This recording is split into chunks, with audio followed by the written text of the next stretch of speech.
मैंने सिर्फ एक मेटल स्लाइम को डिफीट किया था, लेकिन मेरी सरप्राइज की कोई लिमिट नहीं रहती क्योंकि उसने कुछ भी ड्रॉप नहीं किया सिवाय एस रैंक डिवाइन गियर के। ये सब सिर्फ इसलिए होता है क्योंकि एक सिस्टम एरर की वजह से मुझे एक हिडन एट्रीब्यूट रिवॉर्ड मिल जाता है। मेरा लक स्टार्ट पूरा मैक्स हो चुका होता है और यही एक चेंज मेरी पास्ट लाइफ के दोगले लक को पूरी तरह रिराइट करने के लिए काफी होता है। मैं एक रिग्रेसर हूँ। मेरी पास्ट लाइफ में ओल्ड मैन बन जाने के बाद भी मैं एक lowest ranked bronze rank adventurer ही बना रहता हूँ और मैं हमेशा डंजन के फर्स्ट फ्लोर पर ही स्टक रहता हूँ जहाँ सारे लो लेवल एडवेंचरर्स जमा होते हैं। उस टाइम ह्यूमंस और मॉन्स्टर्स के बीच की वॉर अपने फाइनल स्टेज में एंटर कर चुकी होती है। डंजन मॉन्स्टर्स ह्यूमन सोसाइटी में इन्वेड कर चुके होते हैं। कंटलेस बीस्ट सिटीज को रिवेस कर रहे होते हैं और ह्यूमैनिटी पूरी तरह डिफीट हो चुकी होती है। ये न्यूज देखते ही कंटलेस एडवेंचरर्स पैनिक में भागना शुरू कर देते हैं। तभी कोई चिल्लाकर कहता है, हे अभी यहाँ से निकल जाओ, ये स्लाइम्स हंट करने का टाइम नहीं है। उस यंग मैन की काइंड वार्निंग को सुनकर भी मैं उसे कंप्लीटली इग्नोर करता हूँ। फिर मैं साइलेंटली आगे मौजूद स्लाइम की तरफ वॉक करता हूँ। फॉरगेट अबाउट हिम, ये बस एक यूजलेस ओल्ड फूल है, ऐसा सोचते हुए लोग भागते रहते हैं। उसी मोमेंट पैनिक में भागता हुआ एक और एडवेंचरर मुझे जोर से धक्का देता है, जिस पर मैं हेल्पलेस होकर जमीन पर गिर जाता हूँ। मैं ये एक्सेप्ट नहीं कर पाता। डेकेड्स बीत चुके होते हैं। एडवेंचरर प्रोफेशन के जन्म के साथ ही एक game like system interface exist करता आया है। हर कोई मॉन्स्टर्स को डिफीट करके लेवल अप कर सकता है और साथ ही उसके स्टैट्स इंक्रीज होते रहते हैं। कभी कभी तो मैजिक और स्किल्स भी अनलॉक हो जाती हैं, लेकिन फिर भी लेवल 98 तक पहुंचने के बाद भी मेरे सारे स्टैट्स वैसे के वैसे ही रहते हैं। मैंने किसी से कम मेहनत नहीं की थी। हर सिंगल डे स्लाइम्स को मारकर एक्सपीरियंस गेन करता रहता था और अब मेरी आखिरी होप बस यही होती है कि समहाउ लेवल 99 रीच कर लूं। शायद कोई मिरेकल हो जाए। टाइम तेजी से खत्म हो रहा होता है। भले ही मेरी सोच टूट जाए तो क्या हुआ, भले ही मैं मर जाऊं, लेकिन आज मैं लेवल 99 जरूर पहुंचूंगा, वरना मैं रिग्रेट्स के साथ मर जाऊंगा। कम ऑन, मैं खुद से कहता हूं। इन फिस्ट्स के साथ ही मैं अपना लाइफ लॉन्ग ड्रीम अचीव करूंगा। मैं हमेशा से बिलीव करता आया हूं कि मैं एक लेट ब्लूमर हूं। ये सच होना ही चाहिए। फेट मेरे साथ इतना क्रूअल नहीं हो सकता। ये जरूर कोई मिस्टेक है।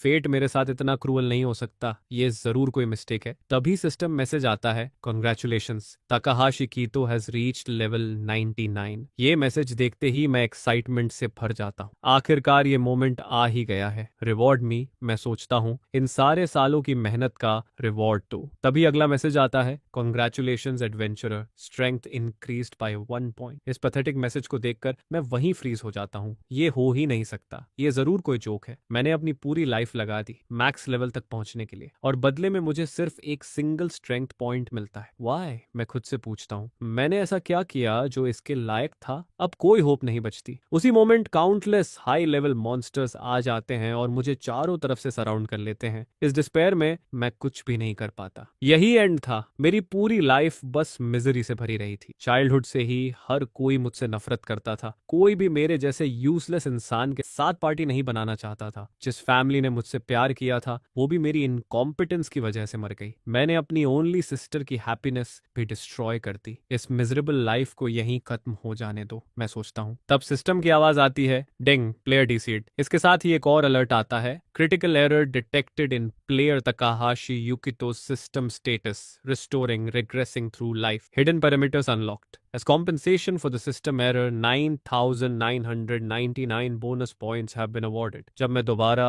अपनी आंखें खोलता हूँ तो खुद को अपने यंग बॉडी में पाता हूँ। Congratulations, from now on you are a true adventurer। अभी मैं पूरी तरह कंफ्यूज्ड रहता हूँ। थोड़ा टाइम लेकर मैं सिचुएशन को प्रोसेस करता हूँ और फाइनली समझ आता है कि मैं रिग्रेस हो चुका हूँ। मैं उसी दिन वापस आ चुका हूँ जिस दिन मैंने एडवेंचरर बनना शुरू किया था। लेकिन ये क्या है? स्टेटस स्क्रीन पहले से अलग लग रही होती है। कॉर्नर में ये स्क्रोल बटन क्या कर रहा है? जैसे ही मैं नीचे स्क्रॉल करता हूँ मैं शॉक हो जाता हूँ। एक नया स्टैट अपीयर हो चुका होता है, लक स्टैट 9999 मैक्स लेवल। मेरी पास लाइफ में लक स्टैट हमेशा हिडन रहा था। क्या ऐसा हो सकता है कि 70 सालों की बैड लक के बाद फेट अब बैलेंस कर रहा है? खैर, अब डंजन जाने का टाइम हो चुका है। स्लाइम्स को मारकर चेक करना जरूरी है कि आखिर चल क्या रहा है। मैं टोक्यो डंजन के फर्स्ट फ्लोर पर पहुंचता हूँ, वैनिशिंग फुटप्रिंट्स वाले एरिया में। ग्रास पर रेंगते हुए उन स्लाइम स्लाइमी स्लाइम्स को देखकर मेरे अंदर एक अजीब सी वार्मथ फील होती है। पास्ट लाइफ में मैं इन्हें हर सिंगल डे मारता था। पीछे मुड़कर देखूं तो सच में मुझे ये मिस हो रहा होता है। उसी मोमेंट मेरे पीछे एक ब्लैक शैडो फ्लैश करती है। जब मैं टर्न होकर देखता हूं तो शॉक में आ जाता हूं। वो एक मेटल स्लाइम होता है, एक सुपर रेयर मॉन्स्टर जिसे मैं पास्ट लाइफ में सिर्फ एक बार मिला था और तब वो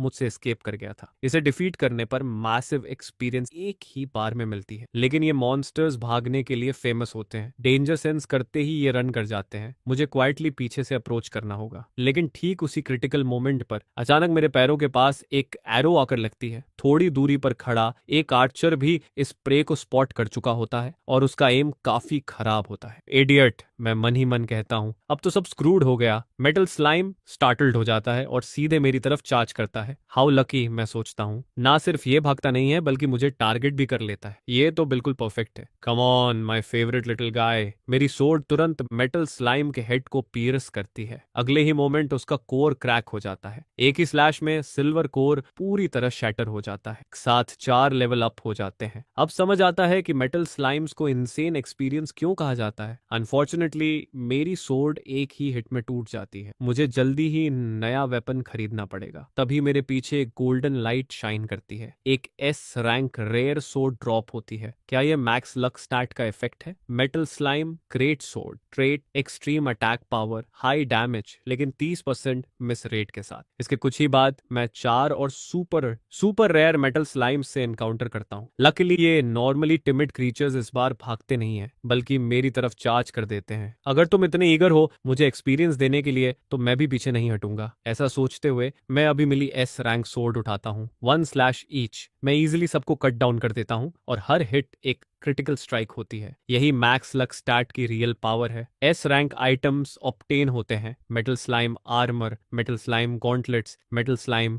बूट्स। पीछे खड़े 2 एडवेंचरर्स डिसबिलीफ में मुझे देखते रहते हैं। ये लक सच में इंसेन होती है। इसके बाद भी मैं यहीं स्लाइम्स हंट करता रहता हूँ। हर बार मेटल स्लाइम नहीं मिलते लेकिन टोटल मिलाकर मैं उन्हें 10 टाइम्स एनकाउंटर कर ही लेता हूँ और हर बार tons of S rank equipment drop होते रहते हैं। आज का दिन मेरी लाइफ का सबसे हैप्पीएस्ट डे बन जाता है। ये फीलिंग वर्ड्स में डिस्क्राइब नहीं हो सकती। इस लाइफ में मैं इस पावर का यूज करके एक अलग रास्ता चलूंगा। मैं बेस्ट डॉक्टर ढूंढूंगा ताकि मॉम की इलनेस क्योर हो सके और निशिमी को वो सारी हैप्पीनेस दूंगा जिसकी वो हकदार है। मैं स्वेयर करता हूँ इस लाइफ में मैं तुम दोनों को सेफ रखूंगा। राइट? रिग्रेस होने के बाद से मैंने उन्हें देखा नहीं होता। 70 सालों से मैं अकेला था। अब मुझे घर जाना है। मुझे अपनी फैमिली से मिलना है। फैमिली के लिए लॉन्गिंग एक साथ मुझ पर हिट करती है। मैं खुद को रोक नहीं पाता। मेरे कदम अपने आप तेज हो जाते हैं जैसे मेरी लेग्स का खुद का दिमाग हो। थोड़ी ही देर में मैं अपने पुराने घर के सामने खड़ा होता हूँ। इतने सालों बाद मैं ऑलमोस्ट भूल चुका था कि 2nd फ्लोर पर कौन सा रूम था। लेकिन जैसे ही अपार्टमेंट नंबर देखता हूँ चाइल्डहुड मेमोरीज इंस्टेंटली फ्लड होने लगती हैं। अभी थोड़ी देर पहले मैं यहाँ रश कर रहा था लेकिन अब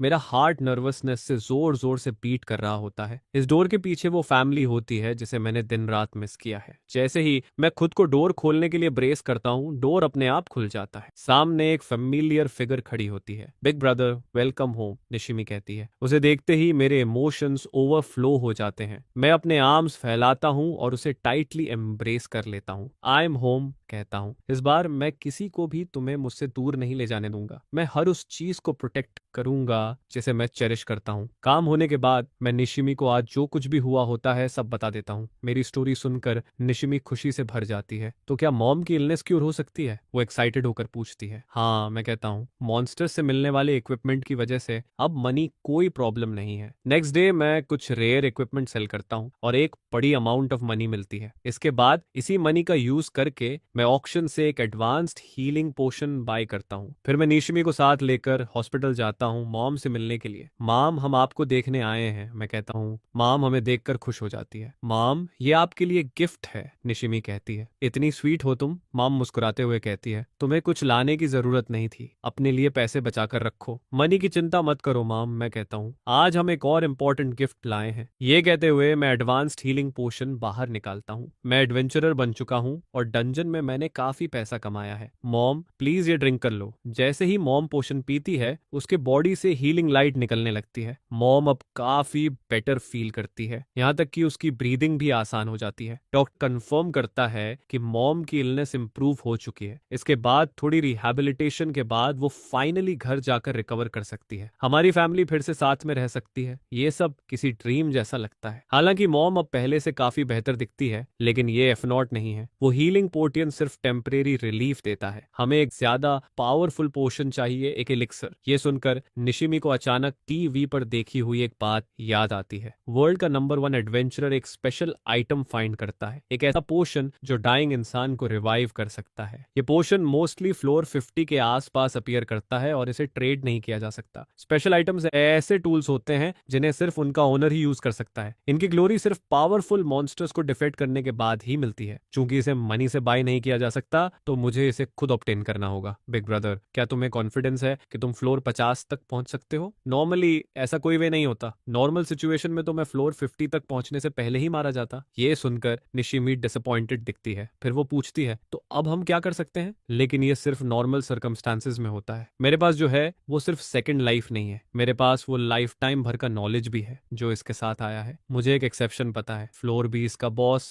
एंशिएंट स्टैच्यू, उसे डिफीट करने पर उस रेयर एलिक्सर के ड्रॉप होने का चांस होता है, लेकिन ड्रॉप रेट एक्सट्रीमली लो होता है। मेरी पास्ट लाइफ में बहुत ही कम एडवेंचरर्स उस एलिक्सर को ऑब्टेन कर पाए थे, लेकिन अब मेरा लक स्टैट मैक्स्ड आउट है। इवन लोएस्ट प्रोबेबिलिटी भी अब कोई ऑब्स्टिकल नहीं है। और एक गुड न्यूज भी है, भले ही लेवलिंग से स्टैट्स इंक्रीज नहीं होते, लेकिन मैं न्यू स्किल्स लर्न कर सकता हूँ। स्किल ग्रेट लेयरिंग स्ट्राइक, एक वॉरियर स्किल जिसमें 30% चांस होता है कि triple critical damage consecutively trigger हो जाए। आज मैं डंजन कॉन्कर करने वाला हूँ। हालांकि मैं सिर्फ 2 एस रैंक आइटम्स इक्विप करता हूँ। Metal slime great sword extreme attack power के साथ, मेटल स्लाइम टेयर जिसमें 1/3 चांस होता है डैमेज को हाफ करने का। मैं हेवी आर्मर नहीं पहनता क्योंकि मेरे बेस स्टैट्स अब भी टू लो हैं। मैं मिनिमम रिक्वायरमेंट्स मीट नहीं करता उन्हें इक्विप करने के लिए। आज मैं टोक्यो डंजन के 5th फ्लोर ब्रोकन फॉरेस्ट को टैकल कर रहा हूँ। वहां मॉन्स्टर्स को डिफीट करने पर मिरेकल फ्रूट्स मिलने का चांस होता है। निशिमी जो लंच बॉक्स मुझे देती है उसे लेकर मैं बाहर निकलता हूँ। बिग ब्रदर जरूर स्ट्रॉन्गर बनकर वापस आएगा। मैं 5th फ्लोर के फॉरेस्ट में स्टेप रखता हूँ। ये एरिया प्लांट मॉन्स्टर्स से भरा होता है। ये लेवल अपने कंफ्यूजिंग टेरेन के लिए फेमस है, जो एडवेंचरर्स को इजीली भटका देता है। लकीली लोअर डंजन फ्लोर्स को काउंटलेस एडवेंचरर्स पहले ही कॉन्कर कर चुके हैं, जिस पर मुझे एक डिटेल्ड मैप आसानी से मिल जाता है। मैप फॉलो करते हुए मुझे किसी प्रॉब्लम का सामना नहीं करना चाहिए। थोड़ी ही देर में मैं अपने फर्स्ट टारगेट तक पहुंचता हूं, tree demon habitat. Tree demons ambush predators होते हैं जो मिमिक्री यूज करके प्रे को लूर करते हैं। नाकेड आई से इन्हें नॉर्मल ट्रीज से डिस्टिंग्विश करना मुश्किल होता है, लेकिन इनकी मिमिक्री परफेक्ट नहीं होती। अगर ध्यान से ऑब्जर्व किया जाए तो इनके लीव्स में वेन्स नहीं होती और रूट्स अजीब डायरेक्शन में ग्रो करते हैं। अगले ही सेकंड जिस ट्री पर मैंने स्टोन फेंका होता है वो अचानक मूव करने लगता है। एक पेयर ऑफ क्रिम्सन आईज मुझे विशियस तरीके से ग्लेयर करती है। मैं तुरंत अपनी ग्रेट स्वॉर्ड उठाता हूँ और ट्री डीमन पर स्विंग करता हूँ। ट्री डीमंस की अटैक पावर लो होती है। अगर एम्बुश अवॉइड कर लिया जाए तो ये इजीली डिफीट हो जाते हैं। Congratulations adventurer, you obtained 1 miracle fruit. मैं उसे उठाता हूँ और एक बाइट लेता हूँ। टेस्ट काफी अच्छा होता है, लेकिन उससे भी ज्यादा इंपॉर्टेंट ये होता है कि मेरी स्ट्रेंथ 1 पॉइंट से इंक्रीज हो जाती है। नो वंडर इसे मिरेकल फ्रूट कहा जाता है। ये एक्चुअली एक रैंडम स्टैट को 1 पॉइंट से बूस्ट करता है। अब मैं रियल में अपनी स्ट्रेंथ बिल्ड कर सकता हूँ। इसके बाद मैं मैक्स लक स्टैट पर रिलाई करते हुए लगातार ट्री डीमंस को किल करता रहता हूँ और tons of miracle fruits obtain करता हूँ। ब्रेक के दौरान मैं निशिमी का बनाया हुआ लंच बॉक्स खाता हूँ। पूरे दिन की हार्डवर्क के बाद मैं अपने हर सिंगल स्टेट को मैक्स आउट कर लेता हूँ। फाइनली मेरे स्टैट्स मेरे लेवल के एवरेज वॉरियर के बराबर हो जाते हैं। जैसे ही मैं घर जाने वाला होता हूँ, मेरे पीछे 2 शैडोज फ्लैश करती हैं। सोलो हंटिंग एक बैड आइडिया है रूकी। चलो तुम्हें रूल्स सिखाते हैं। एक टॉल और एक शॉर्ट 2 आदमी अचानक सामने आते हैं और उन्होंने एडवेंचरर बैजेस नहीं पहने होते। Are you the wanderer? Wanderers dungeon के अंदर क्राइम्स करने वाले क्रिमिनल्स होते हैं। मैंने इनके बारे में सुना था, लेकिन कभी सोचा नहीं था कि असल में एनकाउंटर होगा। अब डर लग रहा है किड? अपना सारा इक्विपमेंट दे दो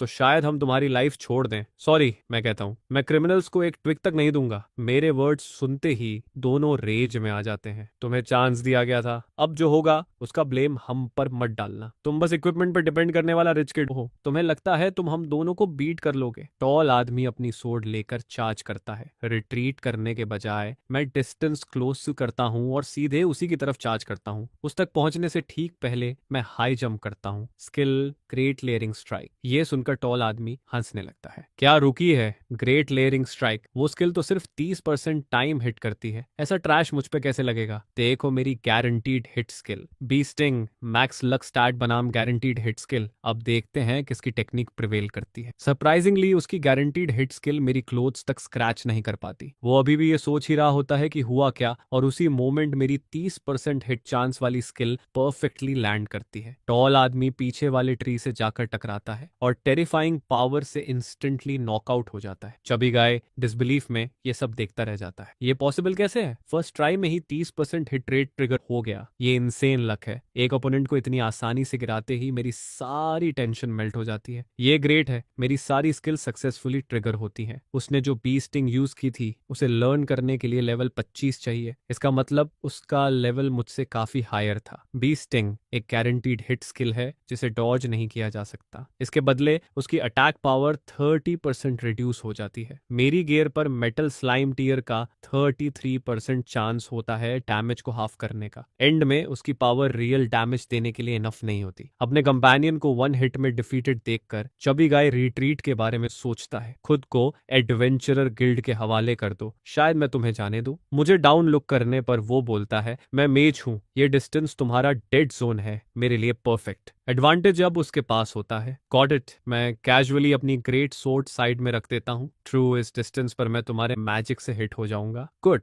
वो स्मग स्माइल के साथ कहता है। तो सरेंडर कर दो, वरना। उसी मोमेंट मैं अपने सिस्टम इन्वेंटरी में हाथ डालता हूँ और एक मैजिक स्टाफ निकालता हूँ। Surrender never. जैसे ही वो मैजिक स्टाफ देखता है वो हंसने लगता है। तुम्हें पता भी है ये क्या है? मैं उसे इग्नोर करता हूँ और स्टाफ को वेव करता हूँ। ये स्टाफ केओटिक स्टाफ कहलाता है, एक एस रैंक वेपन जो थोड़ी देर पहले ट्री डीमन से ड्रॉप हुआ था। ये गाय सच में रुकी ही है। केओटिक स्टाफ टेक्निकली रेयर है लेकिन प्रैक्टिकली कंप्लीट ट्रैश। इसकी मैजिक एक्टिवेशन पूरी तरह लक बेस्ड होती है और एक्सट्रीमली अनरिलायबल होती है। लगभग 40% fail rate, 30% basic magic, 20% puff effects और सिर्फ 9% इंटरमीडिएट मैजिक। एडवांस्ड मैजिक की 1% चांस तो ऑलमोस्ट इम्पॉसिबल है। लेकिन अब जैसे ही केओटिक स्टाफ एक्टिवेट होता है, इसकी मैजिक रैंडम स्पेल्स में साइकिल करने लगती है। अब तुमने खुद मांगा है, वो कहता है। मैं इंटरमीडिएट लेवल मैजिक कास्ट कर रहा हूँ। मान भी लो तुम्हें 9% इंटरमीडिएट मैजिक में लक मिल गया, तब भी मेरी मैजिकल इक्विपमेंट स्पेल्स को बूस्ट करती है। एक मेज होने के नाते मैं लूज नहीं कर सकता। तुम्हारी लकी स्ट्रीक यहीं खत्म होती है, रुकी। वो इंटरमीडिएट फायरबॉल कास्ट करता है। एक मैसिव फ्लेम मेरी तरफ शूट होती है, लेकिन मैं वरीड नहीं होता। मेरी मैजिक भी रेडी होती है। केओटिक स्टाफ के around different elemental energies swirl करने लगती हैं। फाइनल सिलेक्शन फायर मैजिक होती है। अगले सेकंड मेरे सिर के ऊपर एक मैसिव फ्लेमिंग बोल्डर अपीयर होता है। ये मेरी मैजिक है, को फ्लेमिंग बोल्डर। जैसे ही मेरा हाथ नीचे गिरता है, टेरिफाइंग फ्लेमिंग बोल्डर उसकी तरफ लॉन्च हो जाता है। उसका इंटरमीडिएट फायरबॉल मैसिव फ्लेम्स के सामने इंस्टेंटली स्वॉलो हो जाता है। चबी गाय टेरर में फ्रीज हो जाता है। इम्पॉसिबल, वो चिल्लाता है। एडवांस मैजिक की 1% चांस। मैं खत्म हो गया। उसकी आंखें फायरबॉल को ट्रैक करती रहती हैं जो उसकी तरफ तेजी से बढ़ रहा होता है। वो रूटेड रहता है, हेल्पलेस। ये रियल नहीं हो सकता, किसी के पास इतनी लक नहीं होती। इम्पॉसिबल। एक टेरेबल स्क्रीम पूरे स्काई को पियर्स कर देती है। पूरा फॉरेस्ट रेजिंग फ्लेम्स में कंज्यूम हो जाता है। धुआं साफ होते ही वहां सिर्फ एक जला हुआ क्रेटर बचता है, जिसके बीच में वो पथेटिक चबी गाय पड़ा होता है। ओवरलोडेड कास्टिंग की वजह से केओटिक स्टाफ टूट चुका होता है, लेकिन मुझे इसकी परवाह नहीं होती। मैं उसे कैजुअली कचरे की तरह जमीन पर फेंक देता हूँ। सॉरी, लेकिन इस बार लक पूरी तरह मेरे साइड में होती है। मैक्स लक स्टैट के साथ 2 वॉन्डर्स को डिफीट करने के बाद मैं डिसाइड करता हूँ कि इन्हें पुलिस के हवाले कर दूं, ताकि ये बाकी एडवेंचर्स को नुकसान न पहुंचा सके। मैं आसपास से कुछ वाइन्स ढूंढता हूँ और उन्हें पान देता हूँ। फिर उन्हें ड्रैग करते हुए सरफेस की तरफ ले जाता हूँ। ट्रेडिशनल RPG की तरह अनकॉन्शियस प्लेयर्स अपने आप फॉलो करते हैं, इसलिए इसमें 0 एफर्ट लगता है। जैसे ही मैं सरफेस पर पहुंचता हूँ, मैं पुलिस को कॉल करता हूँ। उन्हें वहीं तुरंत ले जाया जाता है। शायद अब ये दोबारा कभी दिन की रोशनी नहीं देख पाएंगे। इसके बाद मैं एडवेंचरर गिल्ड हॉल की तरफ जाता हूँ। रिसेप्शनिस्ट पहले ही सारी खबर सुन चुकी होती है। कंग्रेचुलेशंस, वो कहती है। आपकी एक्सीलेंट परफॉर्मेंस की वजह से आपको सिल्वर रैंक एडवेंचरर में प्रमोट किया गया है। वो एक सिल्वर बैज निकालती है। ये देखकर मैं थोड़ा टेकन अबैक हो जाता हूँ। सिल्वर रैंक एडवेंचरर बनना आसान नहीं होता। नॉर्मली इसमें 3 साल से ज्यादा लग जाते हैं और गिल्ड के लिए कई असाइन टास्क कंप्लीट करने पड़ते हैं। वो आगे कहती है, रेस्ट अश्योर्ड, ये डिसीजन हायर अथॉरिटीज का है। जिन 2 वॉन्डरर्स को आपने पकड़ा है वो एक्चुअली एक्चुअली अकामारू गैंग के मेंबर्स हैं। अकामारू गैंग एक नोटोरियस क्रिमिनल ग्रुप होता है और इसी वजह से मुझे मैसिव कंट्रीब्यूशन पॉइंट्स मिलते हैं। बाय द वे, वो मुस्कुराकर कहती है, आप सच में इंप्रेसिव हैं। अभी तो आप ब्रॉन्ज रैंक थे, लेकिन सिल्वर रैंक स्ट्रेंथ वाले 2 थग्स को डिफीट कर दिया। हालांकि वो रुककर जोड़ती है, वो दोनों वैसे भी काफी वीक थे, शायद बस लक अच्छा रहा हो। मैं सिल्वर बैज उठा लेता हूँ। आप बहुत मॉडेस्ट है, वो कहती है। अब सिल्वर रैंक एडवेंचरर होने के नाते आप हायर फ्लोर्स एक्सप्लोर कर सकते हैं। एडवेंचरर्स के लिए फ्लोर रिस्ट्रिक्शंस होती हैं। ब्रॉन्ज रैंक सिर्फ फ्लोर 10 तक जा सकता है, सिल्वर रैंक फ्लोर 30 तक पहुंच सकता है और गोल्ड रैंक पर कोई रिस्ट्रिक्शन नहीं होती। अब मैं फाइनली फ्लोर 20 जा सकता हूँ और यही वो जगह है जहां मुझे जाना है। मेरा प्लान सुनकर रिसेप्शनिस्ट मुझे कॉशन देती है, 20वीं फ्लोर कोई मजाक नहीं है। सोलो अटेम्प्ट करने की हम स्ट्रांगली एडवाइज नहीं करते। मैं वार्निंग अप्रिशिएट करता हूँ, लेकिन मेरे पास अपने रीजंस होते हैं। डोंट वरी, मैं कहता हूँ, मैं वहां मरने नहीं जा रहा। मैं मुड़कर बाहर निकल जाता हूँ। ये सब मेरी एक्सपेक्टेशन से काफी अर्लियर हो जाता है और इसका क्रेडिट उन 2 वॉन्डरर्स को जाता है। उसी मोमेंट एक वाइट हेयर वाला एल्डरली मैन मुझे आवाज देता है, क्या आप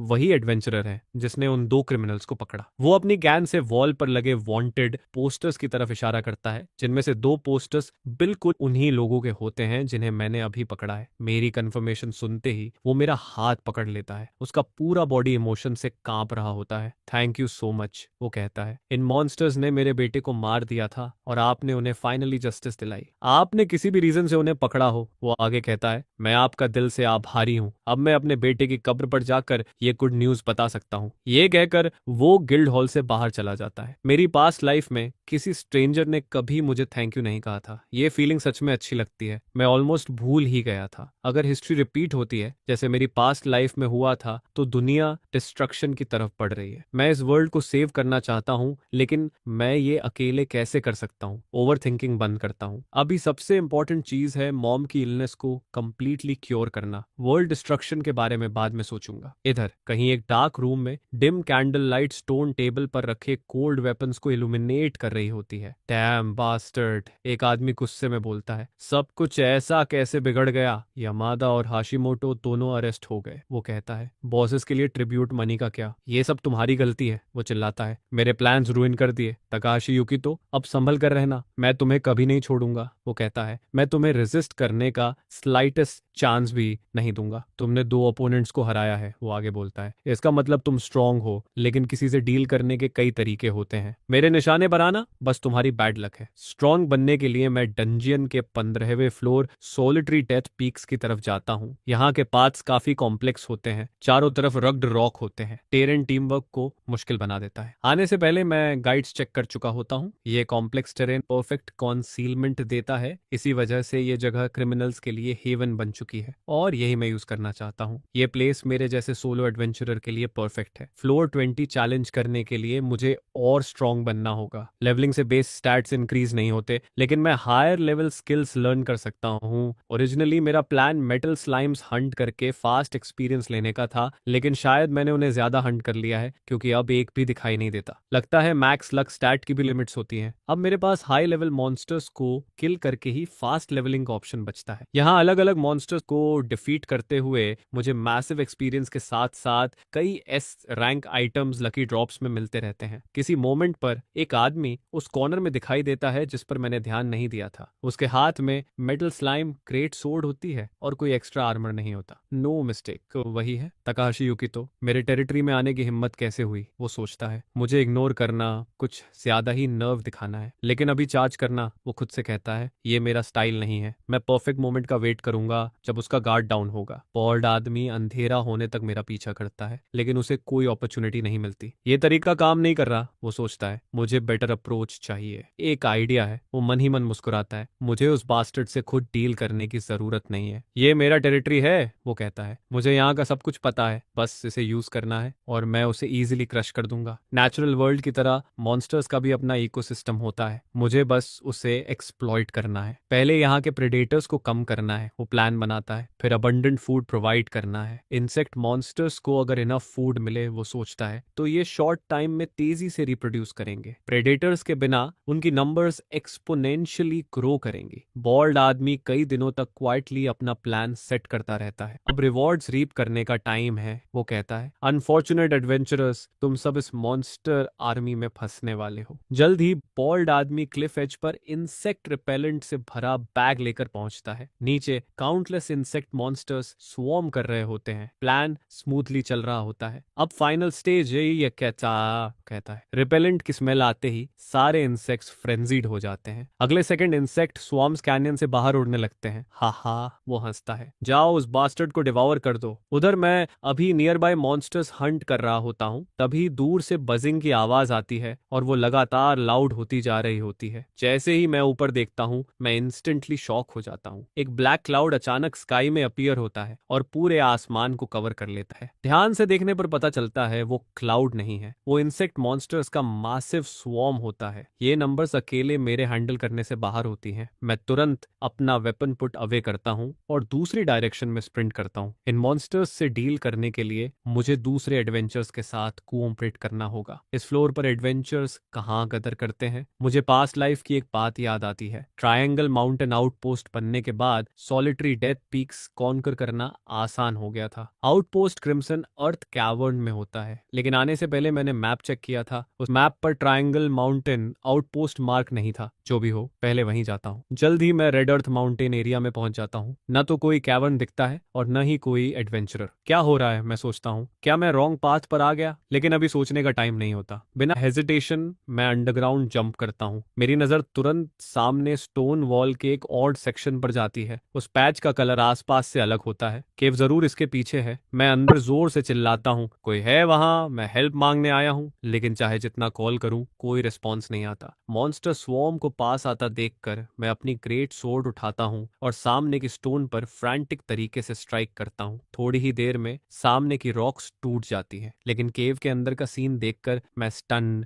रह जाता हूँ। ये सब क्या है? ग्राउंड पर दर्जनों एडवेंचर्स टाइटली बाउंड पड़े होते हैं और उनका सारा इक्विपमेंट स्ट्रिप कर लिया गया होता है। बने हुए एडवेंचर्स अपनी आंखों से प्लीज करते हैं। मैं अपनी स्वॉर्ड उठाता हूँ, ब्लेड से लाइट फ्लैश होती है और हवा को काटती हुई आगे बढ़ती है। एक ही स्लैश में सारी रोप्स कट जाती हैं। जैसे ही बंधन ढीले पड़ते हैं, ओवरवेलमिंग जॉय उनके चेहरों पर फैल जाती है। मैं पूछता हूँ, तो यहाँ आखिर चल क्या रहा है? कोई मुझे पूरा बता सकता है? तब मैं को बताया जाता है कि ये वॉन्डरर्स हैं। जब हम हंट कर रहे थे, तब इन्होंने हम पर एम्बुश किया था। इन्होंने हमें इसलिए नहीं मारा क्योंकि ये हमें बेचने का प्लान बना रहे थे। तो असल में ये जगह वॉन्डरर्स का क्रिमिनल हाइड आउट होती है। बाद में जाकर ये एक एडवेंचरर आउटपोस्ट बनती है। ओरिजिनल टाइमलाइन में गिल्ड जल्दी ही इस जगह को डिस्कवर कर लेता है और इन एडवेंचरर्स को रेस्क्यू करता है। उसके बाद ही इसे एडवेंचर आउटपोस्ट में कन्वर्ट किया जाता है। लेकिन इस बार मैं उनसे पहले यहाँ पहुंच चुका हूँ। पास्ट लाइफ में मुझे इस न्यूज में कोई इंटरेस्ट नहीं था, इसलिए मुझे इसके बारे में ज्यादा पता भी नहीं था। उस टाइम मैं पूरे 70 साल फर्स्ट फ्लोर पर ही बिता देता हूँ, बस स्लाइम्स हंट करते हुए। ये सोचकर मुझे अपने पुराने सेल्फ पर खुद ही फ्रस्ट्रेशन फील होती है। प्लान से ये सिचुएशन अलग जरूर है, लेकिन अब मेरे पास इन लोगों के साथ फाइट करने के अलावा कोई ऑप्शन नहीं बचता। ये सोचकर मैं जोर से कहता हूँ, एक्सक्यूज मी एवरीवन, प्लीज सुनिए। मैं केव के बाहर स्काई की तरफ इशारा करते हुए कहता हूँ, डेथ लोकस्ट्स का एक मैसिव स्वॉर्म इस तरफ आ रहा है। हमें सबको मिलकर इनका सामना करना होगा। केव के बाहर का एरिया पहले से ही काउंटलेस डेथ लोकस्ट से भर चुका होता है। हर एक लोकस्ट फ्रेंजी स्टेट में होता है, रेडी टू अटैक किसी भी मोमेंट। सब लोग सामने का सीन देखकर शॉक में आ जाते हैं। ऐसा कैसे हो सकता है? यहाँ इतने लोकास्ट्स नहीं हो सकते। अब हम क्या करेंगे? क्या हम सब यहाँ मरने वाले हैं? मैं तुरंत आगे बढ़ता हूँ। जैसा कि आप सब देख रहे हैं, हमारे पास ज्यादा टाइम नहीं है। अगर सरवाइव करना है तो प्लीज यूनाइट होकर मेरी मदद करो। हम सबकी स्ट्रेंथ मिलकर हम इस क्राइसिस को जरूर ओवरकम कर सकते हैं। तब क्राउड में से कुछ लोग आगे आते हैं। तुम्हें लगता है सिर्फ हम लोग ये कर पाएंगे? इससे बेहतर है कि हम सब अलग अलग भाग जाएं। शायद कुछ लोग बच जाएं। सबसे बड़ी प्रॉब्लम यह है कि वॉन्डरर्स हमारा सारा इक्विपमेंट और वेपन्स ले चुके हैं। हमारे पास बाहर उस लोकस्ट आर्मी से लड़ने का कोई चांस नहीं है। मैं कहता हूँ, इक्विपमेंट की चिंता मत करो। इतना कहकर मैं अपना सिस्टम इन्वेंटरी खोलता हूँ। जैसे ही मैं आइटम स्क्रीन पर फिंगर स्वाइप करता हूँ, ह्यूज अमाउंट में हाई ग्रेड इक्विपमेंट हवा में मटेरियलाइज होकर सामने आ जाता है। मेरे पास इक्विपमेंट की कोई कमी नहीं है। मैं कहता हूँ, जो चाहिए उठा लो। सब लोग टम स्ट्रक होकर सामने पड़े टॉप टियर इक्विपमेंट को देखते रह जाते जाते हैं। क्या मैं सही में देख रहा हूँ? कोई बुदबुदाता है। एक ब्लॉन्ड आदमी ध्यान से इक्विपमेंट चेक करता है और रियलाइज करता है कि ये सब इसी फ्लोर के ड्रॉप्स हैं और हर सिंगल पीस रेयर ग्रेड का है। ये आदमी आखिर है कौन? वो सोचता है। एडवेंचरर रैंकिंग्स में तो मैंने इसे कभी नहीं देखा। जल्द ही सब लोग अपनी सेटिस्फैक्शन के हिसाब से इक्विपमेंट उठा लेते हैं। अनबिलीवेबल, कोई कहता है। मैंने कभी नहीं सोचा था कि मेरा दिन इतना लकी होगा। ये इक्विपमेंट तो अमेजिंग है। एक फीमेल मेज मुझसे पूछती है, क्या हम इन्हें फ्रीली यूज कर सकते हैं या बदले में कुछ देना पड़ेगा? मैं कहता हूँ ऑफ कोर्स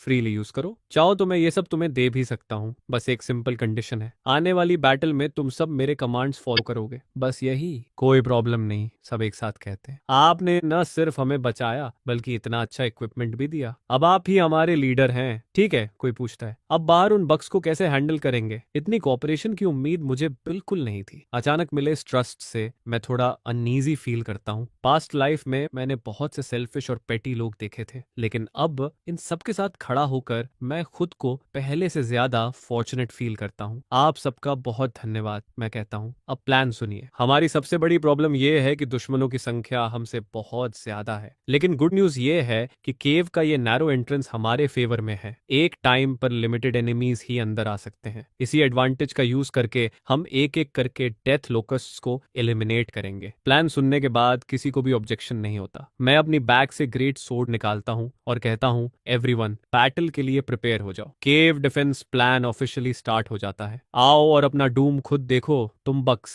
प्लान के अनुसार जैसे ही लोकस्ट्स एंट्रेंस से अंदर उड़कर आते हैं, हम तुरंत उन्हें एलिमिनेट कर देते हैं। कोऑर्डिनेशन की वजह से वॉरियर्स फ्रंट में रहकर मॉन्स्टर्स को रोकते हैं, जबकि पीछे आर्चर्स और मेजेस रेंज्ड अटैक करते रहते हैं। परफेक्ट टीम वर्क के साथ लोकस्ट आर्मी धीरे धीरे कम होने लगती है, लेकिन जो हमें नहीं पता होता वो ये कि बाहर मैसिव नंबर्स में लोकस्ट माउंटेन पीक की तरफ उड़ रहे होते हैं। अगर कोई बाहर होता तो देखता कि लोकस्ट्स ने पूरे माउंटेन को घेर लिया है और ऊपर से डिब्री गिरता रहता है। ऐसा इसलिए होता है क्योंकि वो डिग कर रहे होते हैं। केव के अंदर भी लोकस्ट्स की कमी नहीं होती। टीम वर्क से हम समहाउ मैनेज कर रहे होते हैं। तबीयत अचानक सीलिंग टूटने लगती है और डैब्रिस गिरने लगता है। ये देखकर मैं जोर से चिल्लाता हूँ, एवरीवन पैनिक मत करो, फॉर्मेशन होल्ड करो और धीरे धीरे रिट्रीट करो। लेकिन जैसे ही सीलिंग की क्रैक्स वाइडन होती हैं, अगले सेकंड काउंटलेस लोकस्ट्स अंदर घुस आते हैं। उनके सबसे पास खड़े दो एडवेंचर्स डर के मारे भागने लगते हैं। इतने सारे लोकस्ट्स के एक साथ आने से हमारा प्रीवियस प्लान पूरी तरह फेल हो जाता है। हम लोकस्ट से घिर जाते हैं। डैम इट, मैं सोचता हूँ, मैंने ये एक्सपेक्ट नहीं किया था। अनस्टेबल केव किसी भी मोमेंट कोलैप्स हो सकती है और लोकस्ट्स की संख्या हमारी फाइट कैपेसिटी से कहीं ज्यादा होती है। मुझे barely ये सेकंड लाइफ मिली है। क्या ये इतनी जल्दी खत्म हो जाएगी? उसी मोमेंट मेरी नजर माइन में पड़े एक्सप्लोजिव्स पर जाती है। ये वॉन्डरर्स ने अपना हाइड आउट एक्सपैंड करने के लिए तैयार किए थे।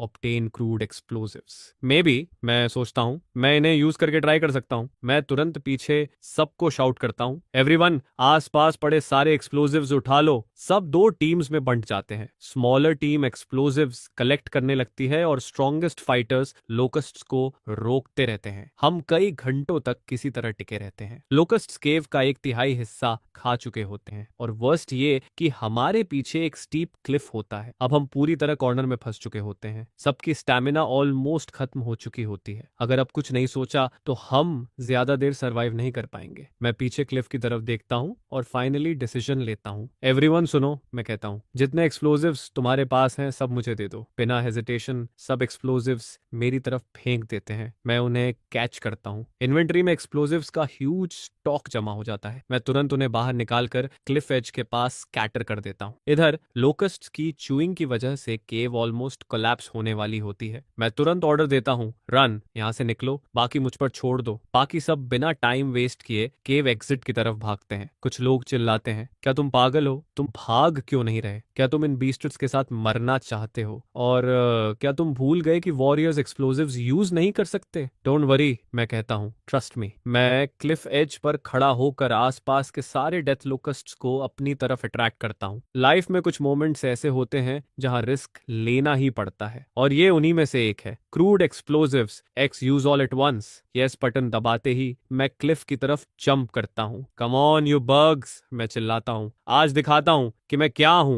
वार्निंग आता है, current player lakhs explosive handling skills, detonation probability 50%। Warning, explosive crude है, डेटोनेशन प्रोबेबिलिटी एडजस्ट होकर 25% रह जाती है। एक वॉरियर होने के नाते भले ही डेटोनेशन रेट लो हो, लेकिन मेरा लक स्टेट मैक्सड आउट है। यूज सक्सेसफुल, अगले ही सेकंड आसपास के सारे एक्सप्लोसिव्स ब्लास्ट हो जाते हैं। ब्लेजर तुरंत चार्जिंग लॉस्ट्स को एंगल्फ कर लेता है, पूरा क्लिफ डिस्ट्रॉय हो जाता है और रिमेनिंग लोकस्ट आर्मी बैलेंस खोकर मेरे साथ नीचे गिरने लगती है। अब मेरे पास इसी पर बेट लगाने के अलावा कोई ऑप्शन नहीं बचता। मैं गिरते हुए रॉक्स पर स्टेप रखता हूँ, फिर हवा में मौजूद डेबरी का यूज करके लगातार ऊपर जंप करता जाता हूँ। मैं अपनी ग्रेट सोर्ड उठाता हूँ, स्किल ग्रेट लेयरिंग स्ट्राइक। एक स्विंग में मैसिव पोल्डर 2 हिस्सों में कट जाता है, लेकिन एक मॉन्स्टर बच जाता है। क्या न्यूसेंस है, मैं सोचता हूँ, चलो इसे खत्म करते हैं। मैं फिर से ग्रेट सोर्ड उठाता हूँ, उसकी टिप पर गोल्डन लाइट गैदर होने लगती है। Guaranteed hit skill bee sting. ये स्किल सिर्फ क्रिटिकल डैमेज ही नहीं करती, बल्कि टारगेट को स्ट्रेट पियर्स भी कर देती है। लास्ट मॉन्स्टर गिर जाता है और इम्पैक्ट का यूज करके मैं खुद को क्लिफ एज की तरफ प्रोपेल करता हूँ। मेरे चेहरे पर स्माइल आ जाती है, मैंने कर लिया। लेकिन तभी रियलाइज होता है कि ऊपर तक का डिस्टेंस अभी भी थोड़ा ज्यादा है। कोई ऑप्शन ना देखकर मैं ग्रेट स्वॉर्ड उठाकर उसे पूरी ताकत से क्लिफ वॉल में घुसा देता हूँ, लेकिन अनएक्सपेक्टेडली पूरी रॉक ही लूज हो जाती है। विक्ट्री बिल्कुल सामने होती है। नहीं, मैं सोचता हूँ, ऐसे नहीं, इतना पास आकर। उसी मोमेंट एक रोप तेजी से नीचे स्विंग होती है और मेरे आर्म के अराउंड लूप हो जाती है। मेरे अंदर जो भी ताकत बची होती है, उससे मैं सर्वाइवल की आखिरी उम्मीद को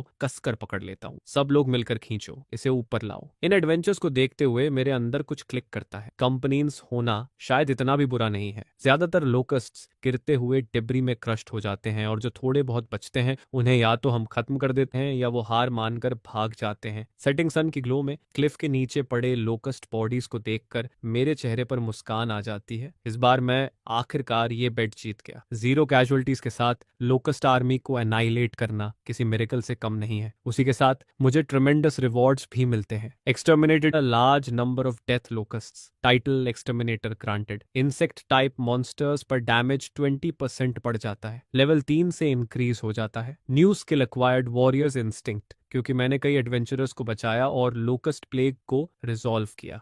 इसके बाद मैं एडवेंचर्स के बीच इंस्टेंटली सेलिब्रिटी बन जाता हूँ। जहां भी जाता हूँ सबका अटेंशन मेरी तरफ रहता है। लोग मुझे फ्रेंड करने की कोशिश करते रहते हैं। टीम्स मुझे डंजन रन्स के लिए रिक्रूट करना चाहती हैं, लेकिन मैं सबको पोलाइटली डिक्लाइन कर देता हूँ। सॉरी, मुझे जल्दी है। मैं सारे पार्टी इनविट्स ठुकरा देता हूँ, क्योंकि ग्रुप हंट्स में लूट रैंडम होता है। कोई गारंटी नहीं होती कि हर बार मुझे एलिक्सर मिले। ऊपर से दूसरों द्वारा मारे गए मॉन्स्टर्स से गिरा इक्विपमेंट लो ग्रेड होता है। सोलो हंट करना मेरे लिए बेहतर है। कई दिनों से मैं घर नहीं गया होता। मॉम और निशिमी जरूर वरी कर रहे होंगे। मैं घर लौटता हूँ, मॉम मेरे लिए लैविश डिनर तैयार करती है। मैं एक बाइट लेता हूँ। ये टेस्ट इतनी सारी मेमोरीज वापस ले आता है। काश हम तीनों हमेशा ऐसे ही साथ रह पाते। तब निशिमी अचानक बोलती है, बिग ब्रदर, क्या तुम सच में 20वीं फ्लोर चैलेंज करने वाले हो? खुद पर ज्यादा प्रेशर मत डालो। नेबर्स से सुना है कि 20th फ्लोर से सब कुछ पहले से अलग हो जाता है। स्टैटिस्टिक्स बताती हैं कि 15% से भी कम एडवेंचरर्स 20वीं फ्लोर ब्रेक कर पाते हैं। डिफिकल्टी का अंदाजा लगा सकते हो। सब ठीक है, मैं कहता हूँ, तुम दोनों ने न्यूज़ देखी है ना? मैं अब काफी अमेजिंग हूँ, बस खुद को फोर्स मत करना। मॉम कहती है, अगर डेंजर लगे तो तुरंत रिट्रीट कराना। मेरी इलनेस अब काफी बेटर है, जल्दी करने की जरूरत नहीं है। लेकिन मुझसे बेहतर कोई नहीं जानता कि अगर मैंने जल्दी एलिक्सर ऑब्टेन नहीं किया तो पास्ट लाइफ की ट्रेजेडी फिर से रिपीट हो जाएगी। मॉम, चिंता मत करो, मैं कहता हूँ, मैं सेफली वापस आऊंगा। बिग ब्रदर, तुम कितने स्टबर्न हो, निशिमी कहती है। एक बार डिसीजन ले लिया तो कोई तुम्हारा माइंड चेंज नहीं कर सकता। हाँ, इस मामले में तुम बिल्कुल पापा जैसे हो। पास्ट लाइफ की ट्रेजेडी नीडल की तरह मेरे दिल में चुभ जाती है। पास्ट के शैडो से निकलकर एक नई लाइफ स्टार्ट करने के लिए इस बार मैं एलिक्सर जरूर ऑब्टेन करूंगा। मैं एक डार्क अंडरग्राउंड पैलेस में पहुंचता हूँ। Tokyo dungeon, 20th floor, trans physical barrier. Time बचाने के लिए मैं तेजी से आगे दौड़ता हूँ। अचानक सामने 2 ह्यूमन शेप्ड पपेट्स अपीयर होते हैं। यही इस फ्लोर को यूनिक बनाता है। यहाँ के सारे मॉन्स्टर्स इनऑर्गेनिक होते हैं, सोल के बिना माइंडलेस किलिंग मशीन्स। लेकिन इन मॉन्स्टर्स को देखकर मेरे रुकने का कोई इरादा नहीं होता। 2 स्विफ्ट स्ट्राइक्स में ही मैं उन्हें एलिमिनेट कर देता हूँ। उसी मोमेंट ऊपर से एक गारगॉयल मुझ पर सूप करता है। मैं अपनी ग्रेट सोर्ड उठाता हूँ और एक ही स्ट्राइक में उसे 2 हिस्सों में काट देता हूँ। बिना रुके मैं आगे बढ़ता रहता हूँ। जल्द ही मैं बॉस रूम एंट्रेंस तक पहुंचता हूँ, लेकिन एक मैसिव शैडो रास्ता ब्लॉक लॉक कर लेती है। ध्यान से देखने पर वो एक पावरफुल स्टोन गार्डियन निकलता है। इंट्रूडर को देखकर वो धीरे धीरे खड़ा होता है, फिर वो अपनी फिस्ट उठाकर मुझ पर स्विंग करता है। मैं फुटवर्क से डॉज करता हूँ और तेजी से उसके करीब पहुंच जाता हूँ। जैसे ही पास आता हूँ, मैं ग्रेट सोर्ड उठाकर स्टोन गार्डियन के चेस्ट कोर पर जोरदार अटैक करता हूँ। कोर सीधे शैटर हो जाता है, स्टोन गार्डियन की पावर खत्म हो जाती है और वो कोलैप्स कर जाता है। मैं बॉस रूम एंट्रेंस की तरफ चलता हूँ। ये बैटल मेरी लाइफ का क्रूशियल टर्निंग पॉइंट बनने वाली है। आज से मैं अपना खुद का ब्रिलियंट फ्यूचर फॉर्ज करूंगा। उधर कहीं और उसका परफेक्ट प्लान फेल हो चुका होता है और उसके अंदर रेज और फियर एक साथ उमड़ पड़ते हैं। अब मैं क्या करूं? इस तरह चलता रहा तो वो मुझे मार देंगे। ये सब उस बास्टर्ड की वजह से हुआ है। मैं तुम्हें जरूर गिराऊंगा, वो सोचता है। भले ही मेरी जान चली जाए, मैं पीछे नहीं हटूंगा। उसी समय मैं बॉस रूम का डोर पुश करके अंदर स्टेप रखता हूँ। चेंबर काफी स्पेशियस होता है, लेकिन पूरी तरह एम्प्टी। वहां कोई भी लिविंग क्रीचर नहीं होता। सिर्फ सेंट्रल फ्लोर पर बना एक मैसिव मैजिक सर्कल होता है। लेकिन जैसे ही डोर ऑटोमेटिकली बंद होता है, सेंट्रल मैजिक सर्कल अचानक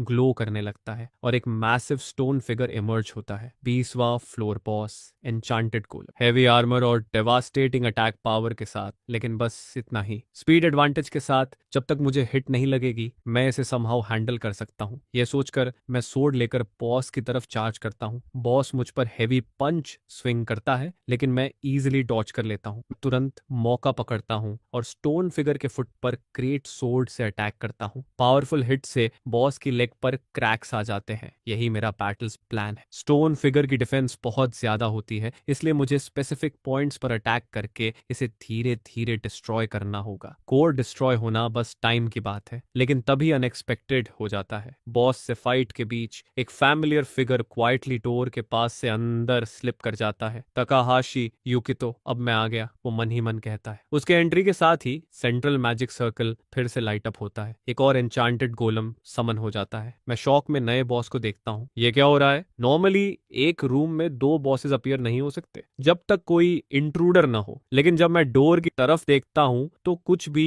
अनयूजुअल नजर नहीं आता। डोर टाइटली क्लोज्ड रहता है। ये मुझे और कंफ्यूज कर देता है। नॉर्मली बॉस बैटल के दौरान अगर कोई दूसरी टीम या इंडिविजुअल इंट्रूड करे तो डुअल बॉस एनॉमली होती है, लेकिन 20th फ्लोर पर इतनी बेसिक मिस्टेक तो न्यूबीज भी नहीं करते। मैं अभी यही सोच रहा होता हूँ, तभी एक डैगर तेजी से मेरी तरफ उड़ता है। मुझे पीछे से डेंजर इंस्टेंटली सेंस हो जाता है। मैं ग्रेट सोर्ड उठाकर टर्न करता हूँ और स्विंग करता हूँ। क्लैंग की आवाज के साथ डैगर दूर जा गिरता है। ये डैगर कहाँ से आया? तो इसका मतलब ड्यूअल बॉस कोई एक्सीडेंट नहीं था। डैम इट, मैं सोचता हूँ। इस गाय का रिएक्शन बहुत फास्ट है। वो सही था। उसी मोमेंट बॉल्ड आदमी स्टोन पिलर के पीछे क्वाइटली हाइड होता है, मुझे एम्बुश करने की कोशिश में। लक से बच गया, वो सोचता है। लेकिन इस बार मेरा एडवांटेज बहुत बड़ा है। उसकी नजर में मैं एक फूल हूँ। मैं यहाँ आने से पहले रिसर्च कर चुका हूँ, वो सोचता है। एडवेंचरर फोरम के रिकॉर्ड्स बताते हैं कि 20th फ्लोर बॉस के लिए रिकमेंडेड पार्टी साइज 4 या उससे ज्यादा है, और फिर भी तुम अकेले आ गए। यही मेरी चांस थी। बॉस के अटैक की उसे चिंता नहीं होती, क्योंकि वो मुझसे कई लेवल्स ऊपर का रोग होता है। उसे बस स्टेल्थ स्किल यूज करके अपनी प्रेजेंस इरेज करनी होती है। अगले ही सेकंड बॉल्ड आदमी रेड बॉस की तरफ रश करता है। Skill cats walk. जब मैं ग्रीन बॉस से फाइट कर रहा होता हूँ, ओवरस्वरी वो रेड बॉस की बैक पर अटैक करता है। फिर वो दोबारा स्किल एक्टिवेट करता है, शैडो वॉक। वो इंस्टेंटली कॉर्नर की शैडोज में डिसअपियर हो जाता है। रेड बॉस रेज में आ जाता है और गुस्सा निकालने के लिए समहाउ मेरे पीछे अपीयर हो जाता है। सेफ रहने के लिए, वो सोचता है। मैं इनविजिबिलिटी क्लोक भी लाया हूँ। ये डिटेक्शन का चांस काफी रिड्यूस कर देता है। अब चाहे इसे प्रेजेंस फील भी हो जाए, वो मन ही मन हंसता है। ये मुझे ढूंढ नहीं पाएगा। अब सिचुएशन 3 बनाम 1 हो जाती है। अब देखता हूँ तुम कैसे जीतते हो। ये सोचकर वो पॉइजन की वायल निकालता है और अपनी डैगर पर कोट करता है, फिर उसे मेरी तरफ थ्रो करता है। धीरे धीरे हेल की तरफ चलते रहो। लाइट की एक ब्लेड मेरे चेक को ग्राच करती है। टिंग। Poison check failed. उसका डेडली पॉइजन बेअसर देखकर बॉल्ड आदमी शॉक में आ जाता है। क्या इसके पास पॉइजन रेजिस्टेंट इक्विपमेंट भी है? मत समझो कि बस यही था, वो सोचता है। ये तो बस शुरुआत है। वो मेरे सामने कैल्ट्रप्स बिखेर देता है, फिर स्पाइक्स बॉल निकालता है जो किसी चीज को टच करते ही स्पाइक्स बाहर निकाल देती हैं। इसके बाद वो पूरे रूम में वायर सेट कर देता है। वायर में इलेक्ट्रिक करंट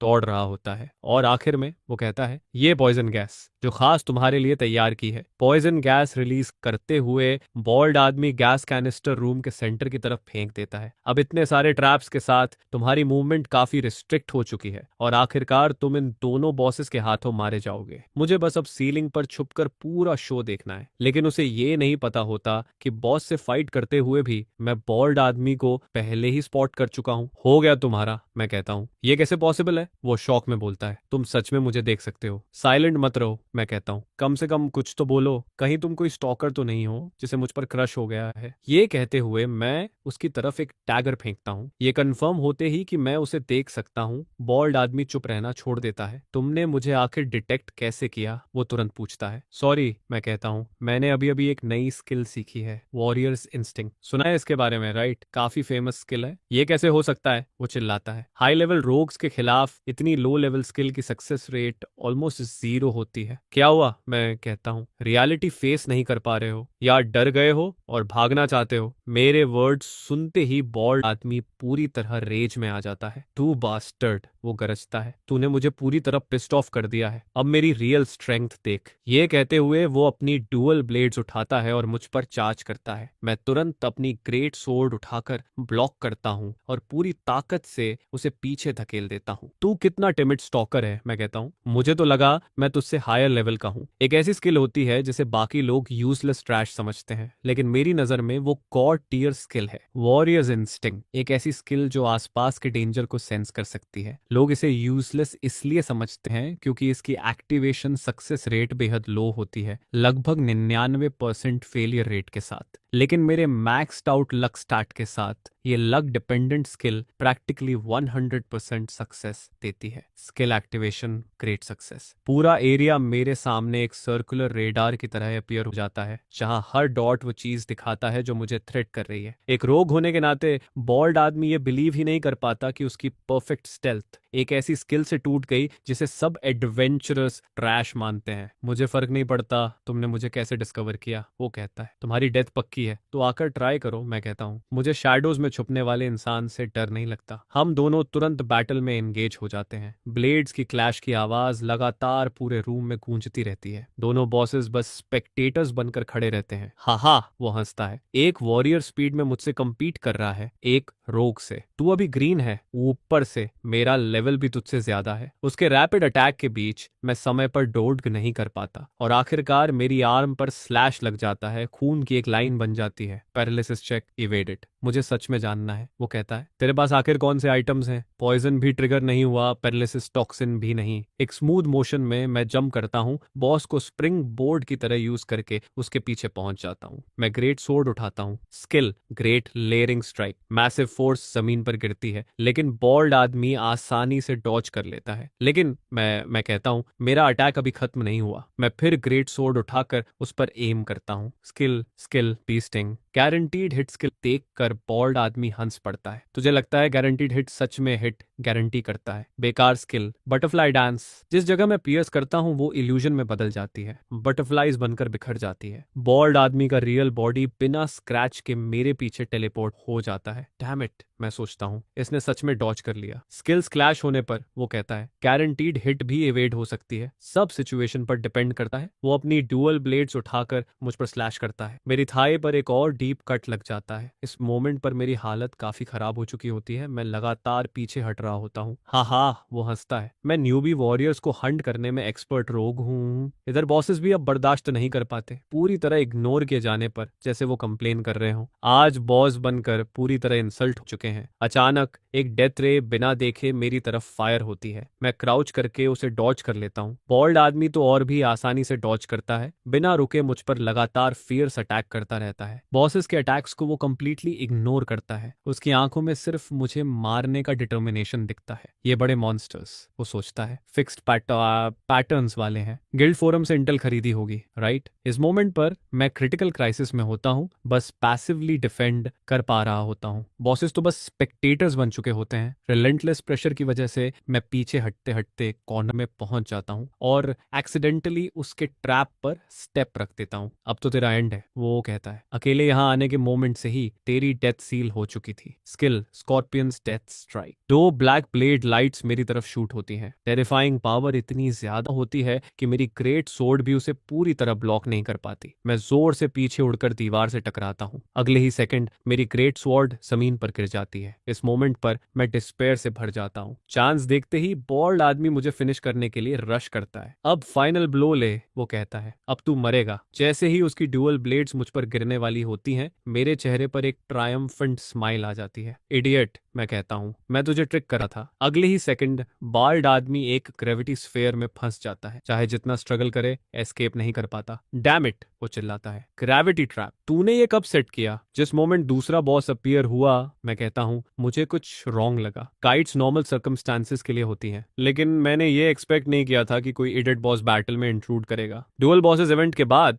मैं आगे कहता हूँ, पूरा रूम स्ट्रक्चर सबली चेंज हो जाता है। तुझे लगा इंट्रूडर का मतलब बस एक एक्स्ट्रा बॉस है। ओवरऑल डिफिकल्टी एक लेवल बढ़ जाती है। एक रोग होकर मैं ताना मारता हूँ, इतना ऑब्वियस ट्रैप भी नोटिस नहीं कर पाया। मेरी बात सुनते ही बॉल्ड आदमी रेज में आ जाता है। Bastard warrior. लेकिन उसी मोमेंट दोनों बॉसेस उसकी तरफ पढ़ने लगते हैं, जैसे कह रहे हो अब तू एस्केप नहीं कर सकता। अगले सेकंड एक मैसिव फिस्ट उसे हिट करती है और वो सीधा पीछे वाली वॉल में जा टकराता है, फिर जमीन पर गिर जाता है। उसकी कॉन्शियसनेस स्लिप होने लगती है। इतने में भी दूसरा बॉस रुकता नहीं। वो उसे उठाकर ऊपर हवा में ले जाता है और फिर जोर से जमीन पर पटक देता है। बॉल्ड आदमी खून से लथपथ हो जाता है और बेहोश हो जाता है। स्पार वॉरियर्स इंस्टिंक्ट की वजह से मैं newly appeared gravity trap notice कर पाया। डोंट वरी, मैं कहता हूँ, इन दोनों बॉसेस से डील करने के बाद मैं तुझे गिल्ड के हवाले कर दूंगा बाउंटी के लिए। लेकिन अनएक्सपेक्टेडली बॉल्ड आदमी फिर से खड़ा हो जाता है। मजाक कर रहे हो, वो धीमे से बोलता है। अरेस्ट होने से बेहतर है मैं हेल चला जाऊं। ये कहकर वो ईरी लफ करता है। फिर अपने सिस्टम इन्वेंट्री से मैसिव अमाउंट में एक्सप्लोसिव्स निकालता है और उन्हें अपने बॉडी पर बांध लेता है। ये एक्सप्लोसिव्स क्रूड नहीं होते, हम दोनों साथ जलेंगे, वो कहता है। मैं शॉक में चिल्लाता हूँ, क्या तू पागल है? ये डिटोनेट किया तो तू मर जाएगा। लेकिन अब वो पूरी तरह मैड हो चुका होता है। उसका बस एक गोल होता है, मुझे अपने साथ ले जाना, चाहे उसकी लाइफ या ही क्यों ना चली जाए। Detonate all 100 explosives at once. वो बिना हेजिटेशन यस बटन प्रेस करता है। चलो साथ में हेल चलते हैं। पूरा रूम एक मैसिव फ्लेम में एक्सप्लोड हो जाता है। मैं जल्दी से ग्रेट सोर्ड अपने सामने उठाता हूं, लेकिन मेरे पैरों के नीचे की जमीन ऑलरेडी क्रैक होने लगती है। अगले सेकंड मेरे एरिया की जमीन कोलैप्स हो जाती है और मैं धीरे धीरे डार्कनेस में गिरने लगता हूं। अनएक्सपेक्टेडली मैं एक मिस्टीरियस स्पेस में गिरता हूं। होश में आते ही मुझे पता चलता है कि ये एक हिडन चेंबर है जो पहले कभी डिस्कवर नहीं हुई। मैं ऊपर देखता हूँ, ऊपर एक मैसिव होल होता है। उसी मोमेंट ऊपर से दोनों बॉसेस भी जंप कर देते हैं और इससे भी ज्यादा बैड लक ये कि मैं उनके बीच में फंस चुका होता हूँ। काउंटर मेजर सोचते हुए मेरी नजर रूम के कॉर्नर पर जाती है जहां से गोल्डन लाइट निकल रही होती है। ध्यान से देखने पर पता चलता है कि वो असल में एक गोल्डन चेस्ट है। अब समझ आता है, इसी वजह से ये दोनों बॉसेस इतनी तेजी से पीछा कर रहे थे। इस हिडन चेंबर में वही चीज है जिसे ये सच में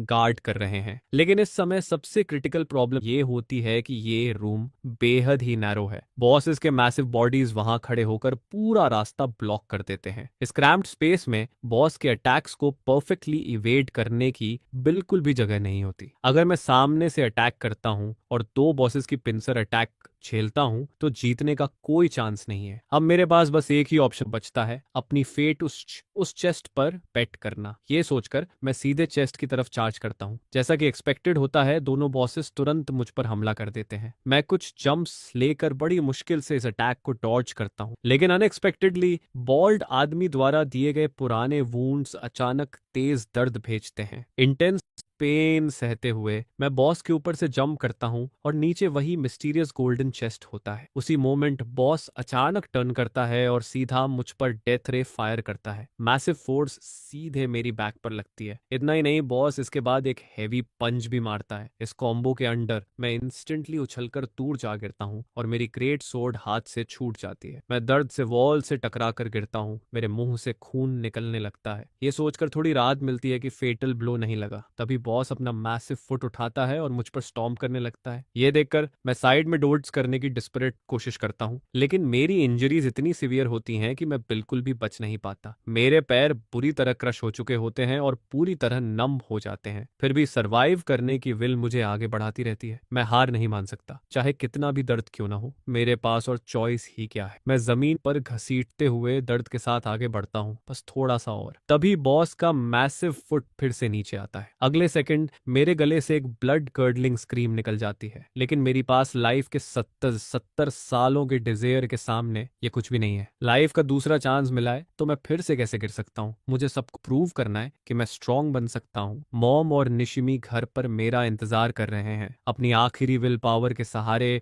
मैं मिस्टीरियस ट्रेजर चेस्ट तक पहुंच जाता हूँ नाम में। अगले ही सेकंड उसमें से एक गोल्डन ब्रेसलेट हवा में फ्लोट होकर बाहर आता है। मेरी आंखों के सामने होप चमक उठती है। जैसे ही दोनों बॉसेस फिर से मुझ पर अटैक करने वाले होते हैं, मैं तुरंत उस गोल्डन ब्रेसलेट को पकड़ता हूँ और अपनी आर्म पर पहन लेता हूँ। इसी के साथ मैं टाइड पलटने वाला हूँ। टेलीपोर्टेशन ब्रेसलेट एक अल्ट्रा रेयर मैजिकल आइटम जो किसी भी लोकेशन पर टेलीपोर्ट कर सकता है। मेरी करंट सिचुएशन के लिए यह परफेक्ट है। बॉस अब पूरी तरह क्लोज आ चुका होता है। मैं तुरंत टेलीपोर्टेशन ब्रेसलेट की एबिलिटी एक्टिवेट करता हूँ। वार्निंग आता है, ये मैजिकल आर्टिफैक्ट वॉरियर क्लास के लिए सूटेबल नहीं है। सक्सेस रेट 50% रिड्यूस हो जाता है। वार्निंग, एडवेंचरर की मैजिक पावर इनसफिशिएंट है। सक्सेस रेट 35% और कम हो जाता है। Final success rate 15%। एनालाइज करते ही ग्रीन बॉस का मासिव फुट मेरे ऊपर गिरने वाला होता है। मैं जल्दी से अपना राइट हैंड आगे बढ़ाता हूं और ब्रेसलेट एक्टिवेशन से निकली एनर्जी वेव से ग्रीन बॉस को पलटकर जमीन पर गिरा देता हूं। उसी मोमेंट ब्रेसलेट की एबिलिटी सक्सेसफुली एक्टिवेट हो जाती है। Teleportation successful. अगले सेकंड मैं रेड बॉस के हेड के ऊपर अपीयर होता हूं। मैं अपनी ग्रेट सोर्ड ऊंची उठाकर रेड बॉस के कोर की तरफ नीचे स्विंग करता हूं। इस बार चाहे मेरी लाइफ ही क्यों न चली जाए, मैं एलिक्सर लेकर ही लौटूंगा। लेकिन तभी रेड बॉस की आंखों से ब्लाइंडिंग लाइट निकलती है। डेथ रे इंस्टेंटली मेरी तरफ फायर होती है। लकीली मैं टाइम पर डॉज कर लेता हूं और उसके पीछे पहुंच जाता हूं। डेथ रे सामने वाली वॉल में एक डीप गाउज छोड़ देती है। ये स्टोन मॉन्स्टर्स बेहद टफ होते हैं। एक्सप्लोजन से डैमेज लेने के बाद भी मैं अभी तक उनकी डिफेंस ब्रेक नहीं कर पाया हूं। अगर एक हिट काम नहीं कर रहा तो मल्टीपल हिट्स ही सही। ये सोचकर मैं टेलीपोर्टेशन ब्रेसलेट फिर से एक्टिवेट करता हूं। सिस्टम सक्सेस नोटिफिकेशन के साथ मैं ग्रीन बॉस के कोर के पास अपीयर होता हूं। वो अभी भी जमीन पर पड़ा होता है, उठ नहीं पा रहा होता। मैं इस चांस को सीज करता हूं। ग्रेट सोर्ड उठाकर उसके कोर में थ्रस्ट करता हूं, लेकिन अनएक्सपेक्टेडली जैसे ही मैं अटैक करता हूं, ग्रीन बॉस अपना बॉडी हिलाता है। मेरा बैलेंस बिगड़ जाता है और मैं ऑलमोस्ट गिर ही जाता हूं। इसी दौरान रेड बॉस पीछे से चेस करके आ चुका होता है। वो अपना मैसिव हैंड उठाकर मुझे पकड़ने की कोशिश करता है। Teleportation successful. मैं फिर से उसके पीछे टेलीपोर्ट हो जाता हूं। मैं उसकी बैक पर सोर्ड से स्लैश करता हूं, लेकिन यह अटैक बॉस को फेटल डैमेज देने के लिए इनफ नहीं होता। एनरेज्ड बॉस फिर से मुझ पर फिस्ट स्विंग करता है। Teleportation successful. एक बार फिर मैं ब्रेसलेट से टेलीपोर्ट होकर बच जाता हूं। अब तुम्हारी बारी है। मैं खुद को सीधे ग्रीन बॉस के कोर के ऊपर पोजीशन करता हूं। मैं अपनी ग्रेट सोर्ड को उसके क्रैक्स में घुसा देता हूं। चाहे कितनी भी बार करना पड़े, मैं हार नहीं मानूंगा। रिलेंटलेस अटैक्स के अंडर ग्रीन कोर धीरे धीरे क्रैक होने लगता है, लेकिन ग्रीन बॉस भी चुपचाप मरने का इंतजार नहीं करता। वो फिर से मेरी तरफ अटैक करता है। Teleportation successful. मैं रेड बॉस के सामने टेलीपोर्ट होता हूं और उसके कोर पर लगातार अटैक करता हूं। रेड कोर भी धीरे धीरे क्रैक होने लगता है। इसी तरह मैं टेलीपोर्टेशन ब्रेसलेट का यूज करके दोनों बॉसेस के बीच स्विच करता रहता हूं और हर टेलीपोर्ट के साथ उनके कोर्स पर अटैक करता हूं। अब मैं इस लेजेंडरी रेयर इक्विपमेंट को पूरी तरह मास्टर कर चुका होता हूं। भले ही मेरी क्लास इसके लिए सूटेड नहीं है, लेकिन मैक्स लक स्टैट के साथ मैं इसे 100% एफिशिएंसी पर यूज कर पा रहा हूं। दोनों बॉसेस मुझे बीच में ट्रैप करने की कोशिश करते हैं। अब सही मोमेंट है। टेलीपोर्टेशन ब्रेसलेट एक्टिवेट होता है। अगले सेकंड दोनों बॉस के फिस्ट्स एक दूसरे के कोरस पर जा लगते हैं। उनके कोर्स अब हेविली डैमेज्ड हो चुके होते हैं और शैटर होने के एज पर होते हैं। मैं मौका नहीं छोड़ता। मैं रेड बॉस के पीछे टेलीपोर्ट करता हूं। P sting. मैं अपनी सोर्ड सीधा उसके कोर में थ्रस्ट करता हूं। अगले ही सेकंड रेड बॉस का कोर पूरी तरह शैटर हो जाता है। इस तरह एक बॉस डिफीट हो जाता है, लेकिन बैटल अभी खत्म नहीं होती। मैं एक बार फिर ग्रीन बॉस के हेड के ऊपर टेलीपोर्ट करता हूं। Great layering strike. इसी एक स्ट्राइक में मैं सब खत्म करना चाहता हूँ। जैसे ही दोनों बॉस गिरते हैं उनके बॉडीज डस्ट में बदलने लगती हैं और चारों तरफ फैल जाती हैं। मैं खुद सिवियरली इंजर्ड होता हूँ और मेरी स्टैमिना पूरी तरह एग्जॉस्ट हो चुकी होती है। मैं हवा से पावरलेस होकर नीचे गिरता हूँ और उस सैंड पर गिरता हूँ जो कभी बॉसेस थे। वार्निंग आता है, यूजेज लिमिट रीच्ड। कंटिन्यू करने के लिए एनर्जी रिचार्ज करें। कंग्रेचुलेशंस एडवेंचरर ताकाहाशी युको, आपने सक्सेसफुली 2 बॉसेस डिफीट किए हैं। कंग्रेचुलेशंस एडवेंचरर ताकाहाशी युकितो, आपने 2 लेजेंडरी एलिक्सर्स ऑब्टेन किए हैं। इस लंबे टाइम से चाही गई आइटम को देखकर आखिरकार मेरे चेहरे पर स्माइल आ जाती है। सब वर्थ इट था। मैं तुरंत एक पोर्टल खोलता हूँ, बिना हेजिटेशन